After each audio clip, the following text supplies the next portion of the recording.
Ibrahim Traoré, président du Burkina Faso, a récemment secoué la scène diplomatique internationale avec une déclaration audacieuse sur le processus de paix à Gaza.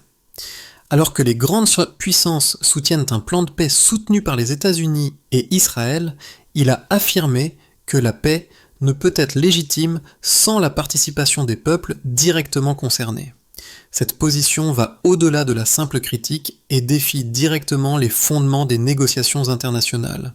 Cette prise de position marquera-t-elle le début d'une nouvelle ère diplomatique où la souveraineté des peuples prime sur les intérêts des grandes puissances mondiales?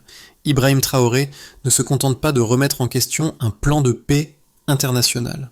Il défend une vision plus profonde et inclusive de la diplomatie mondiale. Il soutient que la véritable paix ne peut se bâtir sans la participation active des populations locales, celles qui vivent les conséquences des conflits. En insistant sur la souveraineté des peuples, Traoré invite à repenser les bases des négociations de paix en privilégiant un modèle où les voix des communautés concernées sont entendues et respectées. La promesse de ce modèle est claire. Une paix durable ne peut exister sans légitimité locale, et c'est ce qu'il propose comme alternative.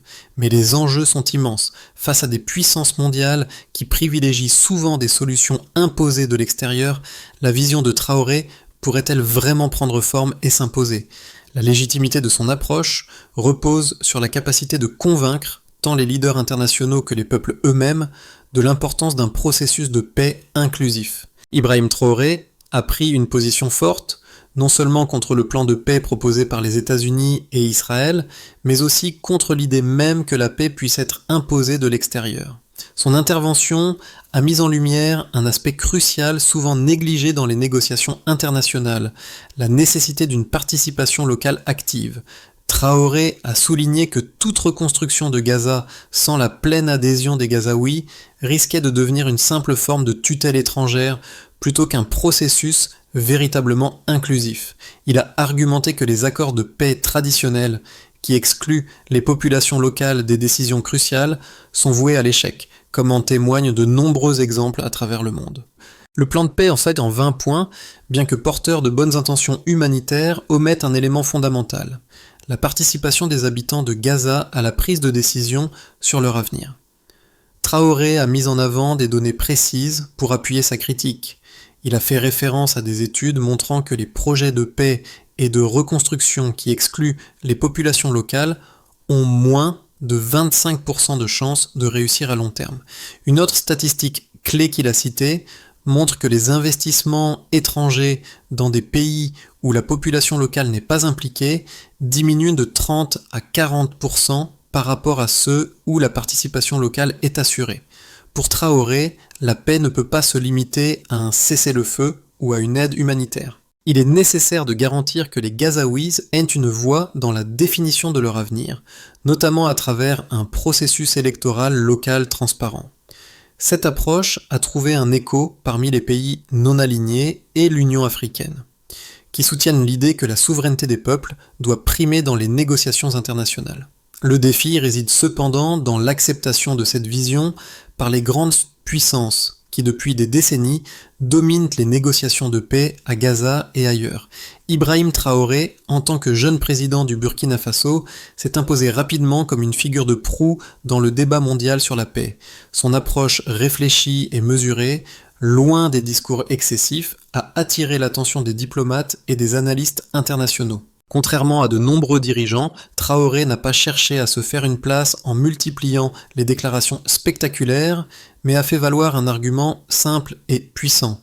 La paix ne peut être imposée par l'extérieur. Sa position repose sur l'idée que la véritable légitimité d'un processus de paix ne peut venir que de la participation active des peuples concernés. Ses premières interventions ont eu un impact immédiat, notamment au sein de l'Union africaine, où plusieurs pays ont salué son discours sur l'autodétermination et la souveraineté. Mais ce n'est pas seulement au niveau diplomatique qu'il a fait entendre sa voix. Traoré a également commencé à tisser des liens avec des leaders régionaux et des organisations non gouvernementales, cherchant à rallier un soutien pour une approche plus inclusive de la reconstruction de Gaza. Il a ainsi joué un rôle de médiateur, visant à relier des points de vue souvent antagonistes. D'une part, la nécessité d'une paix immédiate et d'autre part, le besoin de garantir que cette paix soit véritablement légitime. Ce rôle de médiateur et de leader régional a renforcé sa position sur la scène internationale, en mettant l'accent sur la nécessité de dialogue transparent et de processus décisionnel inclusif. Traoré a ouvert la voie à une nouvelle forme de diplomatie fondée sur la coopération et le respect de la souveraineté des peuples. Cette vision pourrait bien influencer l'avenir des négociations internationales, pas seulement pour Gaza, mais pour d'autres conflits à travers le monde. L'histoire de l'implication d'Ibrahim Traoré dans le processus de paix à Gaza a pris une tournure décisive lorsque le président du Burkina Faso a exprimé publiquement ses préoccupations concernant le plan de paix soutenu par les États-Unis et Israël. Ce plan, bien qu'il inclue des éléments humanitaires tels qu'un cessez-le-feu et une aide immédiate, a, selon Traoré, omis un aspect fondamental: la participation active des Gazaouis. La première réaction du président burkinabé a été de rappeler que tout processus de paix sans la pleine implication des populations locales risquait de devenir un simulacre de paix, une solution imposée de l'extérieur sans légitimité. Il a commencé à soulever des questions cruciales lors de réunions avec des diplomates et des conseillers de pays non alignés, notamment au sein de l'Union africaine. Traoré a mis en avant plusieurs lacunes du plan proposé. Il ne prévoit pas de processus électoral local pour permettre aux Gazaouis de choisir leurs dirigeants, ni de mécanismes garantissant une autonomie politique à long terme. Ce manque de voix locale, selon lui, conduirait à une forme de tutelle étrangère où les décisions concernant l'avenir de Gaza seraient prises par des acteurs extérieurs, sans tenir compte des besoins et des aspirations des Palestiniens eux-mêmes. Ce raisonnement a rapidement gagné du terrain parmi les nations africaines et asiatiques qui ont vu, dans les propos de Traoré, une alternative aux approches top-down traditionnelles. Cependant, ces propositions ont provoqué une réaction immédiate des grandes puissances, notamment les États-Unis et Israël, qui ont intensifié leurs efforts pour défendre le plan en place. En réponse, Traoré a intensifié ses appels à une révision du processus de paix, insistant sur le fait que les Gazaouis devaient avoir la possibilité de participer activement à la reconstruction et à la gouvernance de leur territoire. La diplomatie burkinabé s'est ainsi orientée vers une posture plus résolue, appelant à une participation multilatérale dans la reconstruction de Gaza, où les pays voisins et les organisations régionales comme l'Union africaine auraient un rôle clé à jouer. Tout en soutenant ces revendications, Traoré a proposé un cadre alternatif pour Gaza, un processus de reconstruction piloté par les Gazaouis eux-mêmes, avec des mécanismes de contrôle local de la sécurité et une autorité locale élue. Cette proposition visait à garantir que la reconstruction ne soit pas un simple prolongement des volontés internationales, mais qu'elle repose sur l'autodétermination des peuples avec la pleine participation des Gazaouis dans la définition de leur avenir. Les tensions ont rapidement monté entre les grandes puissances qui tentaient de maintenir l'approbation de leur plan et Traoré qui a continué à souligner les failles juridiques et géopolitiques du processus proposé. À mesure que ces arguments étaient repris par un nombre croissant de pays non alignés, il est devenu une voix influente dans les discussions internationales. Son insistance sur l'importance de la souveraineté locale et de la participation active des populations a fait écho auprès de nombreux pays qui remettaient en question le bien-fondé des processus de paix imposés de l'extérieur. L'impact de cette position ne s'est pas limité au discours diplomatique, elle a aussi eu des répercussions économiques, car plusieurs pays africains ont intensifié leur coopération avec le Burkina Faso, soutenant son modèle de diplomatie fondé sur l'autodétermination. Les conséquences économiques de la non-participation des Gazaouis, déjà pointées par Traoré, ont été largement relayées, notamment les risques de déstabilisation économique à long terme dans la région. Les critiques d'Ibrahim Traoré à l'égard du plan de paix en 20 points reposent sur des arguments quantifiables qui donnent un poids considérable à ses positions diplomatiques. En examinant de près les précédents projets de paix, il a mis en lumière des données essentielles pour démontrer l'inefficacité des processus qui n'intègrent pas les populations locales dans les décisions majeures. Une étude de l'ONU qu'il a citée a révélé que les projets de reconstruction dans les zones post-conflit où les populations locales n'étaient pas pleinement impliquées avaient un taux de réussite inférieur à 25%. Cette statistique a été un point central de sa critique. Selon lui, exclure les Gazaouis du processus de reconstruction reviendrait à condamner toute tentative de stabilisation à long terme. En outre, Traoré a souligné les risques économiques associés à la non-participation des Gazaouis. Il a évoqué un rapport économique de la Banque mondiale qui montre que dans les pays où les populations locales ont été exclues des processus décisionnels, les investissements étrangers ont diminué de 30 à 40%. Ce recul des investissements, a-t-il expliqué, est dû à la perte de confiance dans des projets de reconstruction perçus comme étant imposés par des puissances extérieures, sans véritable légitimité populaire. Ce facteur, selon lui, aggraverait la dépendance économique de Gaza vis-à-vis des aides internationales, sans réellement offrir aux Gazaouis la possibilité de contrôler leur avenir. Pour illustrer ses propos, Traoré a également fait référence à plusieurs exemples historiques où des processus de paix imposés avaient échoué.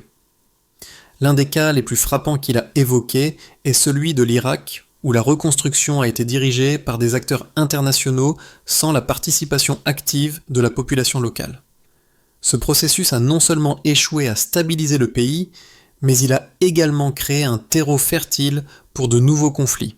Selon Traoré, la situation à Gaza présente des risques similaires, d'autant plus que les décisions prises sans l'adhésion des Gazaouis pourraient entraîner une radicalisation accrue et un désengagement de la population vis-à-vis des efforts de reconstruction.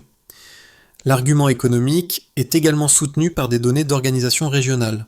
Traoré a cité un rapport du Fonds monétaire africain qui indique que les pays ayant favorisé des processus de paix inclusifs ont vu leurs investissements étrangers augmenter de 18% en moyenne par rapport à ceux qui ont adopté des approches plus top-down. Ce chiffre est d'autant plus significatif qu'il montre non seulement que l'inclusivité est un facteur clé de la réussite des projets de paix, mais aussi que les processus de paix qui respectent la souveraineté locale peuvent générer un climat de stabilité et de prospérité. Traoré a utilisé ces données pour souligner que loin d'être un frein à la reconstruction, la participation locale était en réalité essentielle pour garantir une paix durable et une croissance économique stable à long terme. Traoré a également mis en avant des statistiques montrant que les processus de paix fondés sur la souveraineté et l'autodétermination ont des résultats positifs sur la stabilité politique à long terme. Un rapport publié par le Centre d'études des conflits de Genève a révélé que les pays qui ont mis en place des processus de paix inclusifs ont une probabilité 50% plus élevée de maintenir la paix à long terme. Ce facteur de stabilité, a expliqué Traoré, est essentiel pour Gaza, où la paix imposée par des puissances extérieures risquerait de créer une paix de façade sans résoudre les causes profondes du conflit. Ainsi, à travers des données économiques et politiques solides, Traoré a démontré que l'intégration des Gazaouis dans le processus de paix n'est pas seulement un impératif moral, mais une condition sine qua non pour garantir la viabilité à long terme de la reconstruction et de la paix dans la région. Ibrahim Traoré a défendu son point de vue sur la nécessité d'un processus de paix inclusif en s'attaquant à deux arguments principaux souvent évoqués par les partisans des plans de paix imposés. Le premier argument est que l'implication directe des populations locales pourrait ralentir le processus de reconstruction et rendre les négociations plus complexes, surtout en période de crise urgente comme celle que traverse Gaza. Les critiques soutiennent que, dans des situations de guerre et de destruction extrême, la priorité doit être donnée à l'efficacité immédiate plutôt qu'à la recherche d'un consensus local. Selon cette vision, des acteurs extérieurs, tels que les États-Unis et Israël, sont les mieux placés pour organiser et coordonner l'aide humanitaire et la reconstruction. Cependant, Traoré réfute cet argument en soulignant que l'efficacité d'un processus de paix n'est pas seulement une question de rapidité, mais de durabilité. Il rappelle que de nombreuses initiatives de reconstruction rapide, menées sans la participation des populations locales, ont échoué dans le passé.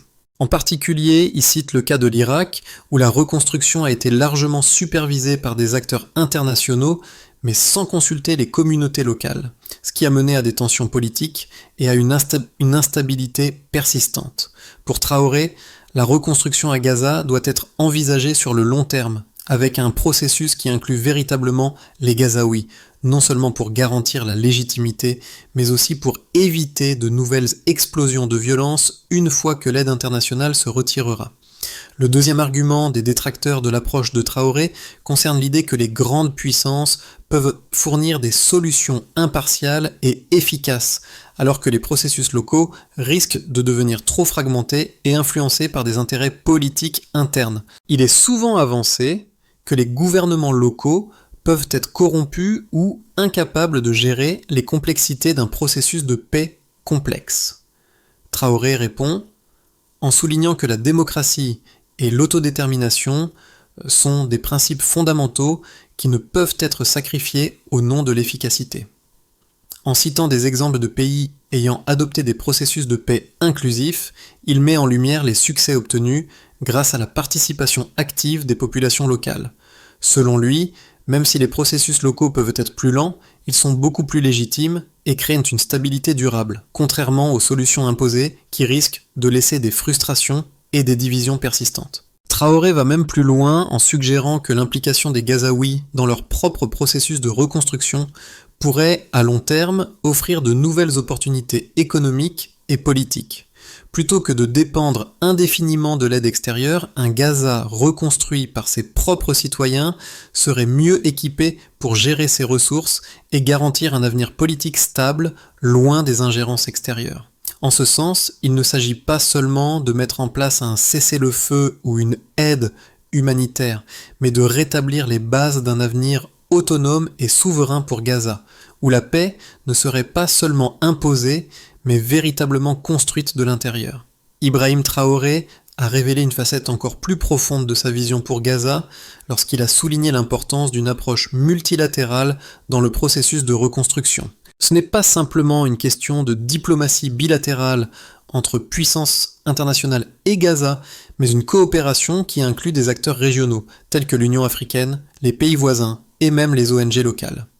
Traoré a insisté sur le fait que la solution ne pourrait être véritablement durable que si elle était bâtie de manière collective, en intégrant à la fois les acteurs locaux et régionaux dans le processus décisionnel.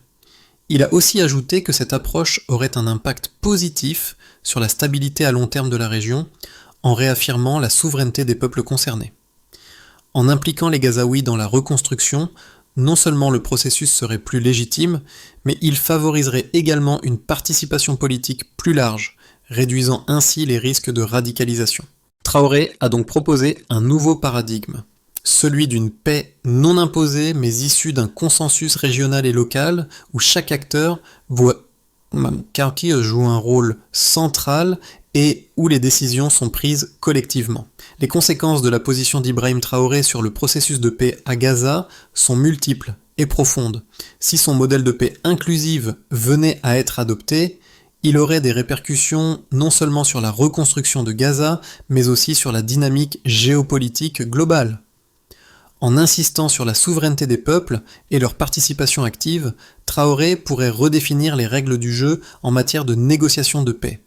Il propose un modèle où la légitimité des accords est basée sur l'engagement et l'adhésion des populations locales, et non sur l'imposition d'une solution par des puissances extérieures. Cette approche, fondée sur la participation locale et régionale, pourrait bouleverser la manière dont les conflits sont résolus dans le monde entier. Dans le contexte immédiat de Gaza, l'implémentation de ce modèle offrirait plusieurs avantages tangibles. Tout d'abord, cela permettrait aux Gazaouis de reprendre le contrôle sur leur avenir en ayant une voix directe dans la reconstruction et la gouvernance de leur territoire. En organisant des élections locales transparentes et en permettant aux habitants de Gaza de déterminer leur propre leadership, le processus de paix deviendrait plus ancré et moins susceptible d'être perçu comme une solution imposée. Cela pourrait, en retour, réduire les tensions internes et renforcer la stabilité politique dans la région. En outre, la participation active des Gazaouis dans le processus de paix pourrait ouvrir la voie à une coopération régionale plus forte, notamment avec les pays voisins et les pays africains qui ont déjà exprimé leur soutien à l'approche de Traoré.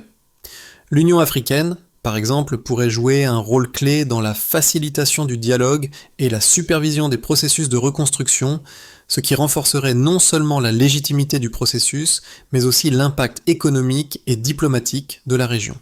Les effets économiques de cette approche seraient également significatifs. En impliquant les Gazaouis dans les décisions concernant la reconstruction, on pourrait s'attendre à une meilleure gestion des ressources, ce qui augmenterait la confiance des investisseurs étrangers et des partenaires régionaux. Les rapports économiques sur la reconstruction dans d'autres régions ont montré qu'un processus de paix mené par les populations locales a tendance à attirer davantage d'investissements, car il génère une stabilité et une prévisibilité plus grandes. Cela pourrait ainsi conduire à une reconstruction économique plus rapide et plus durable, réduisant la dépendance de Gaza vis-à-vis de l'aide humanitaire internationale. Enfin, le modèle proposé par Traoré pourrait inspirer d'autres régions en conflit où des processus de paix imposés par des puissances extérieures ont échoué. Son appel à une paix fondée sur la souveraineté et l'autodétermination pourrait résonner particulièrement fort dans d'autres parties du monde où les populations se sentent marginalisées ou ignorées dans les processus de négociation. Si la vision de Traoré s'impose, elle pourrait marquer le début d'une nouvelle ère dans la diplomatie mondiale où la voix des peuples concernés devient la pierre angulaire des négociations de paix. Les scénarios à moyen terme pour Gaza dépendent largement de la manière dont les grandes puissances, notamment les États-Unis et Israël, réagiront à la position d'Ibrahim Traoré. Voici 3 possibles évolutions du processus de paix à Gaza dans les 6 à 12 prochains mois, chacun avec ses propres implications géopolitiques, économiques et diplomatiques. Scénario optimiste. Dans ce scénario, la pression croissante exercée par les pays non alignés et l'Union africaine incite les grandes puissances à revoir leur approche. Les États-Unis et Israël, bien qu'ils conservent une certaine influence, commencent à accepter un rôle plus limité dans le processus de paix, permettant aux Gazaouis de participer activement à la reconstruction et à la gouvernance. Ce changement mène à une révision du plan de paix, qui inclut des élections locales transparentes et un contrôle local de la sécurité. La stabilité retrouvée attire des investissements étrangers et stimule la coopération régionale, notamment avec les pays voisins, ce qui renforce le rôle de Gaza au sein du monde arabe. Cette évolution pourrait aussi modifier la dynamique des négociations internationales, plaçant la souveraineté locale au cœur des accords de paix mondiaux. Scénario intermédiaire. Dans ce cas, la position de Traoré gagne du soutien au sein de l'Union africaine et d'autres pays du Sud, mais les États-Unis et Israël résistent fermement à modifier leur plan de paix initial. Bien que des concessions mineures soient faites, tels que des mécanismes de consultation avec les Gazaouis, le processus reste largement dominé par des acteurs extérieurs. Gaza demeure sous une forme de tutelle internationale, et bien que certains aspects de la reconstruction se fassent avec l'adhésion des Gazaouis, leur participation reste marginale. Ce scénario prévoit une coopération régionale croissante, mais sans la transformation radicale espérée par Traoré. La paix dans la région reste précaire et les tensions pourraient persister, bien que Gaza bénéficie d'une stabilité relative. Scénario pessimiste. Le scénario pessimiste prévoit que les grandes puissances maintiennent leur position dominante et rejettent les propositions d'Ibrahim Traoré, persistant dans un modèle de paix imposé de l'extérieur. Le plan de paix en 20 points continue d'être appliqué sans une réelle participation des Gazaouis, et les tensions internes augmentent. La reconstruction reste une question de gestion externe, et la population locale se sent de plus en plus marginalisée. Les conséquences économiques de cette exclusion se manifestent rapidement, avec une chute des investissements étrangers et une instabilité croissante dans la région. La paix imposée échoue à stabiliser Gaza, et de nouveaux conflits éclatent, exacerbés par la perception de l'inefficacité des accords de paix. Ce scénario risquerait de prolonger la dépendance de Gaza vis-à-vis de l'aide internationale et d'aggraver la radicalisation. Ces 3 scénarios montrent que la voie vers une paix durable à Gaza dépendra largement de la capacité des différents acteurs à intégrer les principes de souveraineté et de participation locale dans le processus de reconstruction. Si Traoré réussit à rallier un soutien suffisant, il pourrait non seulement changer la donne pour Gaza, mais aussi influencer les négociations de paix dans d'autres zones de conflit à travers le monde. La vision d'Ibrahim Traoré pour Gaza, centrée sur la participation locale et la souveraineté des peuples, résonne au-delà des frontières géopolitiques et touche un public plus large, notamment les jeunes générations, les militants et les citoyens du monde entier. En insistant sur l'importance de la légitimité dans les processus de paix, Traoré interroge une question fondamentale. Qui détient le pouvoir de décider du futur d'un peuple ? Pour les jeunes générations, particulièrement celles des régions touchées par des conflits prolongés, cette question prend une dimension personnelle. Beaucoup se reconnaissent dans l'appel à un monde où les décisions politiques ne sont pas imposées, mais prises de manière inclusive, où chaque voix, surtout celle des plus vulnérables, compte. Traoré a aussi su capter l'attention des mouvements sociaux et des ONG, qui voient dans sa position une opportunité de réinventer la diplomatie mondiale. Les discussions sur la souveraineté et l'autodétermination ont donné lieu à de nombreux débats publics, sur les réseaux sociaux comme dans des forums académiques et des conférences. Les citoyens de pays du Sud, en particulier ceux d'Afrique et du Moyen-Orient, se retrouvent dans ses propos, voyant en lui un défenseur de leurs droits et de leur dignité. L'impact de cette vision dépasse les cercles diplomatiques. Elle appelle à une remise en question des pratiques traditionnelles de négociation de paix, souvent dominées par des intérêts extérieurs. Traoré propose un modèle alternatif où la coopération internationale ne signifie pas l'imposition, mais la collaboration équitable. En engageant les peuples concernés dans la définition de leur avenir, il redonne espoir à ceux qui, trop longtemps, ont été ignorés dans les processus de décision mondiaux. Ce modèle de diplomatie inclusive inspire une génération qui réclame plus de transparence et d'inclusivité dans les affaires mondiales. Il incite à repenser les rapports de force, non seulement à Gaza, mais dans tous les conflits mondiaux où les populations locales sont laissées pour compte. Ibrahim Traoré propose une feuille de route claire et pragmatique pour garantir qu'une paix durable soit construite à Gaza, reposant sur la souveraineté des Gazaouis et leur pleine participation. Ce processus se divise en plusieurs étapes fondamentales, chacune visant à renforcer l'autodétermination locale, tout en garantissant une collaboration internationale transparente et constructive. 1. Mise en place d'un processus électoral local. La première étape cruciale est d'organiser des élections locales transparentes et inclusives, permettant aux Gazaouis de choisir leurs dirigeants. Ce processus démocratique, supervisé par des observateurs internationaux impartiaux, garantirait que le leadership de Gaza reflète réellement les aspirations de sa population. Ce cadre électoral donnerait aux Gazaouis un pouvoir de décision directe sur leur avenir, renforçant ainsi la légitimité du processus de paix. 2. Contrôle local de la sécurité. La deuxième étape consiste à instaurer un contrôle local sur la sécurité en formant une force de sécurité gazaoui autonome. Plutôt que de maintenir une présence militaire étrangère à long terme, cette initiative viserait à garantir que la sécurité soit assurée par les Gazaouis eux-mêmes, ce qui renforcerait leur souveraineté et leur indépendance. Cela favoriserait également une stabilité à long terme en réduisant les risques d'ingérence et d'instabilité. 3.